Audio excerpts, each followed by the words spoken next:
আজকে বানাবো ব্যাঙের ছাতার রেসিপি। কে কে ব্যাঙের ছাতা খেতে ভালোবাসো অবশ্যই কমেন্ট করে জানাবেন। আবার কেউ কেউ কবে যে ওরে মা এলা কি খাচ্ছে রে, এলা কি খাচ্ছে, ব্যাঙের ছাতা হয়। আমি ব্যাঙের ছাতা খেতে খুব ভালোবাসি। আর আজকে তোমাকে দেখাবো আমি কিভাবে ব্যাঙের ছাতা রান্না করি। এই ব্যাঙের ছাতা রান্না করার পর যা টেস্ট লাগে না, মনে করো যে মাংসের চেয়েও বেশি টেস্ট লাগে। তো ব্যাঙের রেসিপি করার জন্য ব্যাঙের ছাতা রেসিপি করার জন্য প্রথমে কিছু গরম জল নেওয়া লাগবে, হালকা উষ্ণ গরম জল, যে গরমে হাত চুবালে হাত পুড়বে না, ওইরকম গরম জল নিয়ে ওর মধ্যে সব ব্যাঙের ছাতাগুলো ঢেলে দেওয়ার পর তারপরে দেখা লাগবে জলটা কি গরম আছে না, হাত দিলে হাত পুড়ে যাবে। তারপরে দেখা গেল যে জল যখন দেখলো যে হাত পুড়তেছে না, তারপরে সেই ব্যাঙের ছাতাগুলো ভালো করে কসলায় কসলায় ধুয়ে নিয়ে তারপরে যে ব্যাঙের ছাতার উপরের যে খোসাটা আছে সেটা ফেলে দেওয়া লাগবে। একদম এত সুন্দর করে ফেলা লাগবে যেন ব্যাঙের খোসা মোসা ব্যাঙ যে হাগে মাগে যায় ওই খোসার মধ্যে সেই খোসাগুলো যেন না থাকে। আর তারপরে দেখো একটা সিলসি আর একটা দেখো একটা গ্লেজ দিচ্ছে আর একটা কি কম আর একটা মেকআপ করেনি, ওইরকম লাগতেছে। একটা মেকআপ করেছে একটা মেকআপ করেনি। এই যে সেলার পরেও যে কালো কালো লাগতেছে না, এগুলা লাগবে। এগুলা হচ্ছে ব্যাঙের ছাতা, যে ওই জন্য সেলার পরেও কালো কালো লাগতেছে, কিন্তু এগুলো সব সেলা হয়ে গেছে।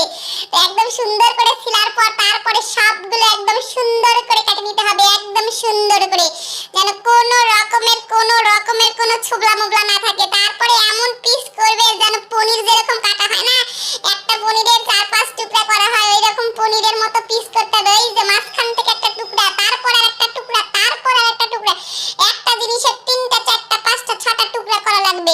সবগুলো টুকরা যখন হয়ে যাবে একদম সুন্দর করে সব টুকরো টুকরো হয়ে যাবে। একদম দেখতে পাচ্ছ মনে হচ্ছে সুপারি, মনে হচ্ছে পান খাওয়ার সুপারির মতো লাগতেছে না। তারপর আবার একটু ঠান্ডা জল দিয়ে হালকা করে তার গা হাতটা ধুয়ে নিতে হবে, যেন একদম সুন্দর করে গ্লেজ দেয়। সুন্দর করে গ্লেজ দেওয়ার পরে তারপরে সবগুলো সুন্দর করে ভালোভাবে তুলে দিতে হবে, ভালোভাবে একদম ফ্রেশ যেন লাগে, যেমন বিউটি পার্লার থেকে যেন মেকআপ করে আইছি সেই রকম যেন দেখতে লাগে। তারপর সবগুলো ভালো করে ধুয়ে টুয়ে নিয়ে এইবার সব মশলাপাতির পালা। এদিকে মশলাপাতি রয়েছে গোটা গোটা আলু কাটা, টমেটো, পেঁয়াজ, আদা, সব কিছু একদম মাংস যেরকম রান্না করে ওইভাবে রান্না করতে হবে। কড়াইয়ের মধ্যে সামান্য অল্প একটু তেল দিয়ে সেই তেলের মধ্যে ব্যাঙের ছাতা দিয়ে দিতে হবে। ব্যাঙের ছাতা যখন হালকা হালকা করে ভাজা হবে, একদম হালকা করে ভাজতে হবে।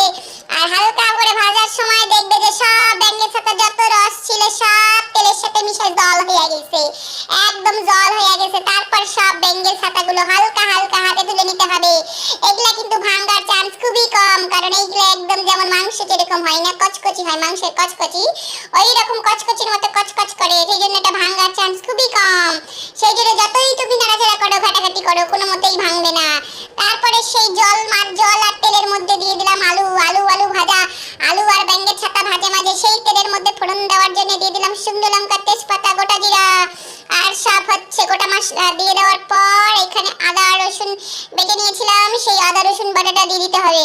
আর রসুন বাটা দেওয়ার পর তারপরে যে টমেটো কুচিগুলো রাখছিলাম, ভাবলাম কখন দেবো ভাবলাম সব একসাথে দিয়ে দিই, কারণ এর আগেও এই রেসিপিটা খাওয়ার পর আমার এত ভালো লাগছে বর রে ঘ্যাংরাই কইছি আমার ব্যাঙের ছাতা এনে দাও, তারপরে নিয়ে এসে দিছে। দেওয়ার পর ওই দেখো তারপরে দিলাম কাঁচা লঙ্কা আর আদা বাটার পর তারপরে দিলাম আমি আমার বাড়িতে যেহেতু জিরা বাটা ছিল না, গোটা জিরা কম ছিল, সেই জন্য দিয়ে দিলাম একদম গুঁড়ো জিরা। তারপরে দিলাম একটু কালারের জন্য কাশ্মীরি লঙ্কার গুঁড়ো, তারপরে দিয়ে দিলাম হলুদ, লবণ। দিয়ে দেওয়ার পর সুন্দর করে কষাতে হবে, একদম সুন্দর করে, যেন একদম গ্লেজ কালার আসে, যেমন মেকআপ করার পর কালার আসে এই রকম কালার যেন আসে। তারপরে সব ভেজে রাখা ব্যাঙের ছাতা আর সেই আলুর টুকরো দিয়ে দিলাম। একদম এত সুন্দর করে কষাবো না মশলাগুলো, মশলাই বেশি হয়ে গেল, একদম এত সুন্দর লাগবে না খেতে। তোমরা খালি একবার খেয়ে দেখো বাড়িতে, বারবার বলবে যে মাংস মাছ খাবো না, শুধু এইগুলোই খাবো।